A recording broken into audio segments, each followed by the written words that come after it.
العالمين.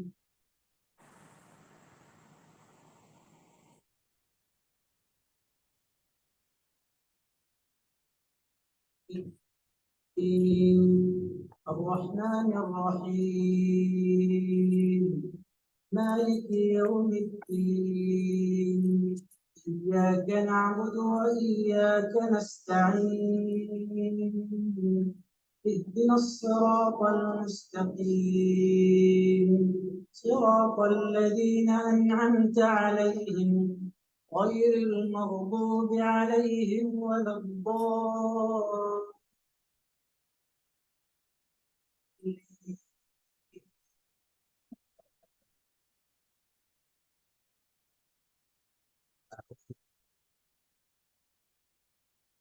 اعوذ باللہ من الشیطان الرجیم بسم اللہ الرحمن الرحیم الحمد للہ اللہم ربنا لک الحمد بما خلقتنا ورزقتنا وہدیتنا وعلمتنا لک الحمد بالایمان ولک الحمد بالاسلام لک الحمد بكل نعمت انعمت بها علینا فلک الحمد علی ذلک حمدا کثیرا لک الحمد حتی ترضى وَلَكَ الْحَمْدُ إِذَا رَضِيتَ وَصَلَّى اللَّهُ عَلَى نَبِيِّنَا مُحَمَّدٍ وَعَلَى آلِهِ وَصَحْبِهِ وَسَلَّمَ رَبِّ اشْرَحْ لِي صَدْرِي وَيَسِّرْ لِي أَمْرِي وَاحْلُلْ عُقْدَةً مِّن لِّسَانِي يَفْقَهُوا قَوْلِي اللهم ارزقني التفكر والتدبر بما يتلوه لساني من كتابك والفهم له والمعرفة بمعانيه والنظر في عجائبه والعمل بذلك ما بقيت إنك على كل شيء قدير آمين يا رب العالمين. السلام علیکم ورحمۃ اللہ وبرکاتہ. وعلیکم السلام ورحمۃ اللہ وبرکاتہ. ان ڈیپتھ اسٹڈی آف مسبحات میں آپ سب کو مرحباً و اہلاً. اللہ سبحانہ و تعالیٰ کی شکر گزاری کے ساتھ اور احسان مندی کے احساس کے ساتھ آج کے سیشن کا آغاز کرتے ہیں. جیسے کہ آپ سب جانتے ہیں کہ مسبحات قرآن مجید کی وہ صورتیں ہیں جن میں اس حقیقت کو مینشن فرمایا گیا ہے کہ اللہ سبحانہ و تعالیٰ کی پاکی بیان کر رہی ہے ہر وہ چیز جو آسمان و زمین میں ہے، یعنی ساری کائنات راؤنڈ دا کلاک اللہ سبحانہ و تعالیٰ کی پاکی بیان کرتی ہے. اور اللہ سبحانہ و تعالیٰ کی پرفیکشن، اللہ سبحانہ و تعالیٰ کو ہر قسم کی کمی کوتاہی سے پاک قرار دینا، کیونکہ وہ انتہائی پرفیکٹ بینگ ہے. اور یہ حقیقت کائنات اور اس میں موجود تمام چیزیں بیان کر رہی ہیں. اور ان انداز سے یا اس انداز سے جو صورتیں شروع ہوتی ہیں ان میں سورۃ الحدید، سورۃ الحشر، سورۃ الصف، سورۃ الجمعہ، سورۃ التغابن اور سورۃ الاعلیٰ، اور کچھ اسکالرز نے اس میں سورہ بنی اسرائیل کو بھی انکلوڈ کیا ہے.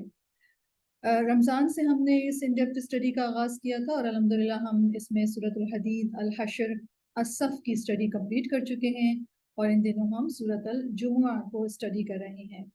یہ تمام مسبحات جو ہیں یہ بہت انسان کو اویکن کرتی ہیں اس حقیقت پر کہ جس انوائرمنٹ میں انسان رہتا ہے اس کے اراؤنڈ تمام چیزیں رب سبحانہ و تعالیٰ کی پاکی بیان کرتی ہیں.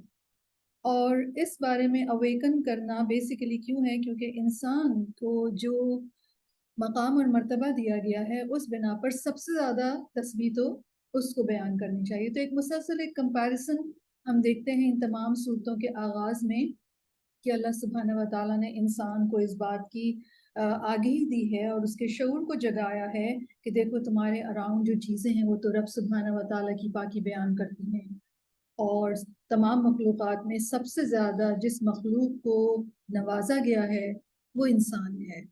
تو اس بنا پر اپنے آپ کو ملنے والے انعامات، اپنے آپ کو ملنے والے فضل اور اللہ سبحانہ و تعالیٰ کا دیا ہوا اسپیشل اسٹیٹس، اس بات کا تقاضا کیا ہے کہ انسان بہت زیادہ تسبیح کرنے والا ہو.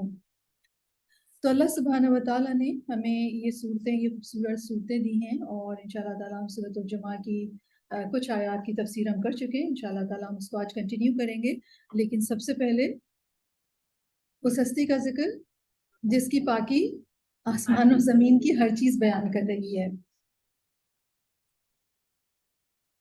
فسبحان الرب الذی بیدہ ملکوت کل شیء، پاک ہے رب جس کے ہاتھ میں ساری بادشاہت ہے۔ وہ سبحانہ الحی القیوم، وہ سبحانہ زندہ جاوید ہے، قائم ہے۔ الذی لا تأخذہ سنۃ ولا نوم، وہ جس کو نہ نیند آتی ہے اور نہ اونگ۔ العلیم بما کان وما یکون وما سیکون، خوب جاننے والا ہے جو ہو چکا اور جو ہو رہا ہے اور جو ہونے والا ہے۔ الحی زندہ جاوید، الذی لیس لہ بدایہ ولا نہایہ ولا اول ولا آخر، زندہ جاوید جس کے لیے نہ کوئی ابتدا اور نہ کوئی انتہا اور نہ اول اور نہ آخر۔ لیس سبحانہ مربوطا بالماضی، وہ سبحانہ و تعالیٰ نہ ماضی کے ساتھ باؤنڈ ہے، ولا محاطا بالحال، نہ حال سے گھرا ہوا ہے، ولا منتظرا للمستقبل، اور نہ ہی مستقبل کا منتظر ہے۔ احاط علما و قدرتا، اس نے اپنے علم اور اپنی قدرت سے انکمپس کیا ہوا ہے، بالمکانی کلہ، ساری اسپیسز کو، و بالزمانی کلہ، اور سارے ٹائم کو، و بالخلق کلہ، اور ساری مخلوقات کو۔ وکل مخلوق لہو اول و آخر، اور ہر مخلوق کا اول اور آخر ہے۔ وَلَهُ بدایہ و نہایہ، اور ہر مخلوق کی ابتدا بھی ہے اور انتہا بھی ہے۔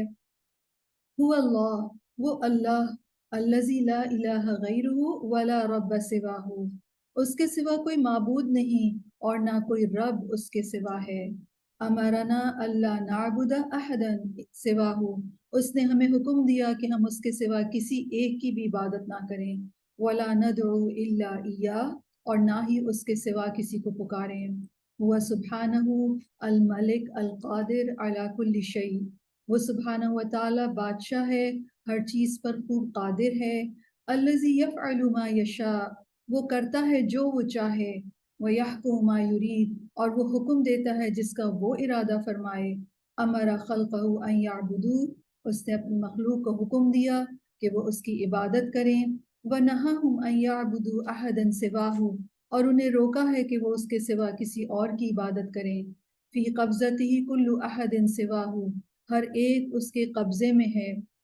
وَبِيَدِهِ وَحْدَهُ الْخَلْقُ وَالْأَمْرُ، اور اکیلے اسی کے ہاتھ میں ہے، یعنی اسی کے اختیار میں ہے مخلوق بھی اور حکم بھی۔ والتصریف والتدبیر، اور چیزوں کو پھیرنا اور پلان کرنا۔ والحرکہ والسکون، اور حرکت اور سکون۔ والعطاء والمنع، اور عطا کرنا اور روکنا۔ والحیات والموت، اور زندگی اور موت۔ والخوف والامن، اور خوف اور امن۔ والغنا والفقر، دولت مندی اور پاورٹی۔ هو سبحانہ الحی الذی لا یموت، وہ سبحانہ و تعالی زندہ جاوید جس کو موت نہیں آتی۔ الحلیم، بہت زیادہ فوربیئرنس فرمانے والا۔ الذی لا یعجل، جو جلدی نہیں کرتا۔ الکریم، بہت بڑا سخی، بہت جینرس۔ الذی لا یبخل، جو بخل نہیں کرتا۔ القادر، کامل قدرت والا۔ الذی لا یعجز، جو کبھی بھی عاجز نہیں ہوتا۔ الغنی، بڑا بے نیاز، بہت رچ۔ الذی لا یفتقر، جو کبھی محتاج نہیں ہوتا۔ فذالکم اللہ ربکم الحق، بس وہی اللہ تمہارا پروردگار ہے، پروردگار حقیقی ہے۔ الحمدللہ، ہر قسم کی حمد اللہ کے لیے ہے۔ الذی فتح لنا ابواب فضلہ، وہ جس نے ہمارے لیے اپنے فضل اور مہربانی کے دروازے کھولے۔ وفتح لنا ابواب رحمتہ، اور ہمارے لیے اپنی رحمت کے دروازے کھولے۔ وفتح لنا ابواب جنتہ، اور ہمارے لیے اپنی جنت کے دروازے کھولے۔ والحمدللہ، ہر قسم کی حمد اللہ کے لیے ہے۔ الذی ہدانا الی الاسلام، جس نے ہمیں اسلام کی طرف ہدایت دی۔ وارسل الینا سید الانام، اور اس نے ہماری طرف تمام انسانوں کے سردار کو رسول بنا کر بھیجا۔ ووضع عنا ما لا طاقت لنا بہ، اور جس عمل کے کرنے کی طاقت ہم میں نہیں وہ ہم سے اس نے معاف فرما دیا۔ وَلَمْ يُكَلِّفُ أَنفُسَنَا إِلَّا وُسْعَهَا، اور ہمارے نفسوں کو ان کی طاقت سے زیادہ مکلف اور رسپانسبل نہیں بنایا۔ تو اس شان کا ہے ہمارا رب، اور اس نے اپنا شاندار کلام ہمارے پاس بھیجا ہے۔ تاکہ ہم انسان رب سبحانہ و تعالیٰ کا کریشن پلان سمجھ سکیں کہ دراصل اس کا ہمارے بارے میں کیا پلان ہے، وہ ہم سے کیا تقاضا کرتا ہے، اس نے ہمیں کس قسم کی ایبلٹیز، کس قسم کا پوٹینشل، یا ہمیں وہ کون سی چیزیں دے کر بھیجا ہے اور وہ کس مقصد کے تحت دے کر بھیجا ہے، اور زندگی میں کیا مقصد ہے جو ہمیں پورا کرنا ہے۔ اور جو انسان اللہ سبحانہ و تعالیٰ کے اس عظیم الشان کلام کے ساتھ کنیکٹڈ ہو جاتا ہے، اس کی زندگی بھی بہت بابرکت اور بہت باسعادت ہو جاتی ہے، اور اس کی آخرت بھی، یعنی دنیا کی زندگی سے لے کر آخرت کی زندگی تک کہ اللہ سبحانہ و تعالیٰ کا یہ کلام میرے اور آپ کے لیے بینیفیشل ہے، کارآمد ہے اور ہمارا ساتھی ہے۔ یہ قبر میں بھی یہی ساتھ ہوگا اگر دنیا میں اس کے ساتھ زندگی گزاری۔ لیکن دنیا میں زندگی اس کے ساتھ گزارنے کا کیا مطلب ہے کہ ہم قرآن مجید کو سیکھتے رہیں، and there are 5 levels of learning جو کہ اسکالرز نے آئیڈینٹیفائی کیے ہیں قرآن مجید کے حوالے سے، جس میں سب سے پہلے اللہ سبحانہ و تعالیٰ کے کلام کی آیات کو سننا، الاستماع، اس کے علاوہ ان آیات کی تلاوت کرنا، خود سے ریسائٹ کرنا، اور اس کے علاوہ ان آیات کو میمورائز کرنا اور ان آیات کے اوپر تدبر کرنا، کانٹمپلیٹ کرنا، غور و فکر کرنا۔ اور غور و فکر کرنے کا مطلب کیا ہوتا ہے؟ غور کرنا کیا ہوتا ہے؟ کسی چیز کے بارے میں آپ ڈیپلی سوچیں اور پھر اس غور کا نتیجہ فکر کی صورت میں آئے، آپ کو کنسرن ہو جائے کہ اچھا مجھے یہ کام کرنا ہے، آپ کو کنسرن ہو جائے کہ مجھے اپنے اندر یہ چیز انکلکیٹ کرنی ہے یا مجھے اپنے اندر سے یہ چیز نکالنی ہے، آپ کو فکر آ جائے، رائٹ؟ اور یہ فکر کا آنا جو ہے یہ اس کے بعد لازمی طور پر ہمارا عمل تبدیل ہو جاتا ہے۔ تو جو کوئی انسان ان 5 لیولز آف لرننگ کے ساتھ قرآن مجید کے ساتھ کنیکٹڈ ہوتا ہے تو وہ انسان دنیا اور آخرت دونوں جگہ کامیاب ہے اور باسعادت ہے، سکسیسفل ہے۔ اللہ سبحانہ و تعالیٰ نے ہم سب کے بارے میں جو ارادہ فرمایا ہے وہ یہ کہ ہم سب انسان کامیاب ہوں، دنیا میں بھی اور آخرت میں بھی۔ تو اس لیے انہوں نے رہتی دنیا تک کے لیے ہمیں یہ مینول دے دیا، اور یہ یوزر فرینڈلی مینول ہے جس کو ہم جب پڑھتے ہیں، سیکھتے ہیں، غور و فکر کرتے ہیں، سمجھتے ہیں تو ہمیں بات سمجھ میں آ جاتی ہے کہ ہمیں کیا کرنا ہے اور ہمیں کیا چیز نہیں کرنا۔ اور اس پرسپیکٹو میں جب ہم دنیا کو دیکھتے ہیں تو ہمارا ایک ورلڈ ویو بھی ڈیولپ ہوتا ہے، یعنی پھر ہر چیز ہم قرآن کے لینس سے دیکھتے ہیں، اور جب آپ قرآن کے لینس سے ہر چیز دیکھتے ہیں تو آپ کو اس چیز کی ریالٹی نظر آ جاتی ہے۔ میرے اور آپ کے ارد گرد جو دنیا بنائی گئی ہے وہ امتحان کی غرض سے ہے، اس لیے دنیا میں بہت ساری وہ چیزیں جو مجھے اور آپ کو ایسے ہی نظر آ رہی ہیں وہ نہیں ہیں۔ یہاں کی سکسیس نہیں ہے، یہاں کی محرومی نہیں ہے، یہاں کی بیماری مصیبت نہیں ہے، نعمت ہو سکتی ہے، لیکن یہ ساری چیزیں یا ریالٹی ان چیزوں کی ہمیں کیسے نظر آئے گی؟ جب قرآن میرا اور آپ کا لینس بن جائے گا، جس کے تھرو میں اور آپ دنیا کو اور دنیا میں ہونے والی ہیپننگز کو دیکھیں گے یا اپنی زندگی میں ہونے والی ہیپننگز کو دیکھیں گے۔ تو جب ہم اس کو درست طریقے سے دیکھنے کے قابل ہوں گے تبھی ہم اس کو درست انٹرپریٹ کر سکیں گے اور تبھی ہم ایک درست عمل کو پروڈیوس کر سکیں گے۔ تو یہ بیوٹیفل جرنی جو کہ ایک اپورڈ جرنی ہے، لائک ایک گروتھ کی جرنی ہے یا ایک اپورڈ اسپائرل ہے، جس میں آپ سیکھتے جاتے ہیں، آپ سیکھتے جاتے ہیں، سمجھتے جاتے ہیں، عمل کرتے جاتے ہیں اور آپ گرو کرتے چلے جاتے ہیں اور آپ بہتر انسان بنتے چلے جاتے ہیں۔ قرآن مجید کے ساتھ ہم میں سے ہر ایک انسان کا کنیکشن لائف ٹائم ہے، اس لیے کبھی بھی کوئی یہ نہ سمجھے کہ میں نے تو قرآن مجید ایک دفعہ پڑھ لیا، یہ سورہ پڑھ لی ہے اور مجھے سمجھ میں آ گئی ہے۔ ٹھیک ہے، اس وقت آپ کو سمجھ آ گئی تھی، لیکن آپ اب کچھ عرصے کے بعد وہ نہیں رہے جو آپ پہلے تھے، آپ کے حالات بدل گئے ہیں، آپ کی اپروچز بدل گئی ہیں، آپ ایج کر گئے ہیں، اور ایج کے ساتھ بہت ساری میچورٹی اور بہت ساری ایسی چیزیں یا بہت سارے ایسے ایشوز ہوتے ہیں جو ہم نے پہلے ہینڈل نہیں کیے ہوتے۔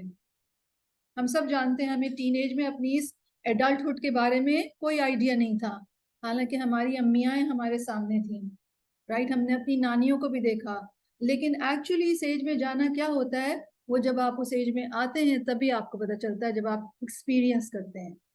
تو قرآن مجید جب انسان کے ساتھ ہوتا ہے تو زندگی کے ہر فیز میں یا زندگی کے ہر موڑ پر یا زندگی کے ہر ہیپننگ میں آپ کو گائیڈنس ملتی ہے اور آپ سیکھ لیتے ہیں کہ مجھے اس پرٹیکولر ٹائم پہ اپنی اس ایج میں مجھے کیا کرنا چاہیے۔ اور جیسے کہ ایڈلٹہڈ میں آنے کے بعد تو پھر مطلب ٹین ایج میں، 20s میں، 30s میں انفیکٹ 40s میں بھی انسان کو اتنا زیادہ نہیں وہ رہتا، لیکن جو انسان کی عمر لیٹ 40s میں آتی جاتی ہے اور اس سے آگے آتی جاتی ہے تو پھر اب واپسی کی تیاری شروع ہو جاتی ہے، واپسی کی تیاری کی لگ جاتی ہے انسان کو. تو ہماری ہر زندگی کے ہر فیز کے تقاضے مختلف ہیں، اس میں ہمیں کیا کرنا ہے وہ مختلف ہے. تو قرآن مجید بیسیکلی ہمیں وہ وزڈم دیتا ہے، ہمیں وہ چیزیں سکھاتا ہے، وہ چیزیں سجھاتا ہے کہ جس کے ساتھ ہم اپنے آپ کو بہتر طریقے سے ہم ان تمام حالات کو ہینڈل بھی کر پاتے ہیں، اور اپنی اس عمر میں، اپنی اس زندگی کے فیز میں، اس ہیپننگ کے اندر ہمیں کرنا کیا چاہیے ہم وہ بھی سیکھتے ہیں، اور اس طریقے سے ایک ریئلسٹک انسان کے طور پر ہم پرفارم کرتے ہیں.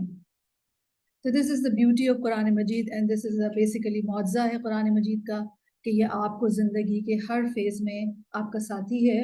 اور پھر جو لوگ دنیا میں اس طریقے سے قرآن مجید کے ساتھ زندگی گزاریں گے کہ وہ اس کو سیکھنے والے ہوں گے، اس پر عمل کرنے والے ہوں گے، تو جب وہ دنیا سے جائیں گے تو قبر میں قرآن ان کے ساتھ ہوگا، اور پھر جب وہ ریزریکٹ ہوں گے تو قرآن ان کے ساتھ ہوگا، رائٹ. اور قرآن سفارش کرے گا، اور اتنی سفارش کرے گا کہ سفارش منوا ہی لے گا. تو اللہ سبحانہ و تعالیٰ کا کتنا بڑا احسان ہے کہ اللہ سبحانہ و تعالیٰ نے ہمیں اینکر ہونے کے لیے قرآن مجید دیا، جس کے ساتھ اور بیوٹیفل بات یہ ہے کہ لرننگ ہے تھرو آؤٹ. یعنی اس دنیا کی سب سے خوبصورت بات، میری اور آپ کی ہیومن لائف کی سب سے خوبصورت بات کیا ہے؟ Learning, knowledge. آپ سیکھ رہے ہیں اور آپ کو بالکل آتھینٹک نالج مل رہی ہے، تو پھر آپ بس سیکھتے چلے جاتے ہیں اور کرتے چلے جاتے ہیں. تو الحمدللہ رب العالمین، اللہ سبحانہ و تعالیٰ کا بہت شکر ہے کہ اس نے مجھے اور آپ کو یہ توفیق دی ہے کہ ہم قرآن مجید کے سامنے آ کے بیٹھے ہیں پھر سے سیکھنے کے لیے. اللہ سبحانہ و تعالیٰ ہم سب کی مدد فرمائیں اور ہمیں وہ سکھائیں جو ہمیں عمل میں آسانی دیں، اور قرآن مجید کا ساتھ ہمارا تھرو آؤٹ آخری دم تک کے رہے، اور پھر آگے قبر میں بھی اور ریزریکشن کے وقت بھی رہے. تو پرپس اس کلاس کا، اس ایکٹیویٹی کا کیا ہے؟ عمل، اور قرآن کو اپنا ساتھی بنا لینا. ٹھیک ہے. سورۃ الجمعہ جیسے کہ آپ سب جانتے ہیں پچھلے کئی ویک سے، آج 8th ڈے ہے سورۃ الجمعہ کا، آلموسٹ 2 مہینے ہو گئے ہمیں، 8th ویک ہے، ہم سورۃ الجمعہ پڑھ رہے ہیں. اور سورۃ الجمعہ ڈیز آف دا ویک کے اوپر ہے، اور اس کا نام کیوں ہے الجمعہ؟ کیونکہ اس میں صلاۃ الجمعہ کا ذکر ہے. اب اردو میں ہم جمعہ جمعہ جمعہ کہتے ہیں، جمعہ نہیں ہے، الجمعہ، رائٹ. الجمعہ از دا رائٹ پروننسیشن. تو نزول کے اعتبار سے سورۃ الجمعہ سورۃ الصف کے بعد نازل ہوئی ہے، اور نماز جمعہ کی بہت زیادہ اہمیت ہے. اللہ سبحانہ و تعالیٰ نے اس میں حکم دیا ہے، ہم دیکھیں گے انشاءاللہ تعالیٰ. اور صلاۃ الجمعہ مسلمانوں کی یونٹی کی بھی علامت ہے، آپس میں ایک دوسرے کے ساتھ تعلقات کا بھی ذریعہ ہے، اور عبادت کے ساتھ ساتھ مسلمانوں کی ایک طرح سے سوشلائزنگ بھی ہے اور تربیت بھی ہے، رائٹ. تو انشاءاللہ تعالیٰ ہم اس کی تفسیر کو کنٹینیو کریں گے، لیکن سب سے پہلے الاستماع. اور استماع کا پرپس کیا ہے؟ کیوں سنیں غور سے؟ غور سے کیوں سنیں؟ جی، اور صحیح جی، تدبر کرنا ہے، کیونکہ آپ کو معلوم ہے ہماری بہت ساری چیزیں دل تک جو پہنچتی ہیں وہ کانوں کے ذریعے پہنچتی ہیں. تو اگر کوئی کچھ بھی نہیں کر رہا تو کانوں کے ذریعے سے دل تک لے جائے، ٹھیک ہے، اس کو آنے دیں اندر، بند نہ کریں کہ یہ تو پہلے ہی آتا ہے، رائٹ. تو کھول دیں کان، بلکہ پورے کان بن جائیں، جس کو ہم کہتے ہیں ایمپیتھک لسننگ، رائٹ. چلیں سب کان بن گئے. بسم اللہ الرحمن الرحیم. يسبح لله ما في السماوات وما في الأرض الملك القدوس العزيز الحكيم. هو الذي بعث في الأميين رسولا منهم يتلو عليهم آياته ويزكيهم ويعلمهم الكتاب والحكمة وإن كانوا من قبل لفي ضلال مبين. وآخرين منهم لما يلحقوا بهم وهو العزيز الحكيم. ذلك فضل الله يؤتيه من يشاء والله ذو الفضل العظيم. مثل الذين حملوا التوراة ثم لم يحملوها كمثل الحمار يحمل أسفارا بئس مثل القوم الذين كذبوا بآيات الله والله لا يهدي القوم الظالمين. قل يا أيها الذين آمنوا إن زعمتم أنكم أولياء لله من دون الناس فتمنوا الموت إن كنتم صادقين ولا يتمنونه أبدا بما قدمت أيديهم والله عليم بالظالمين. قل إن الموت الذي تفرون منه فإنه ملاقيكم ثم تردون إلى عالم الغيب والشهادة فينبئكم بما كنتم تعملون. يا أيها الذين آمنوا إذا نودي للصلاة من يوم الجمعة فاسعوا إلى ذكر الله وذروا البيع ذلكم خير لكم إن كنتم تعلمون. فإذا قضيت الصلاة فانتشروا في الأرض وابتغوا من فضل الله واذكروا الله كثيرا لعلكم تفلحون. وإذا رأوا تجارة أو لهوا انفضوا إليها وتركوك قائما قل ما عند الله خير من اللهو ومن التجارة والله خير الرازقين.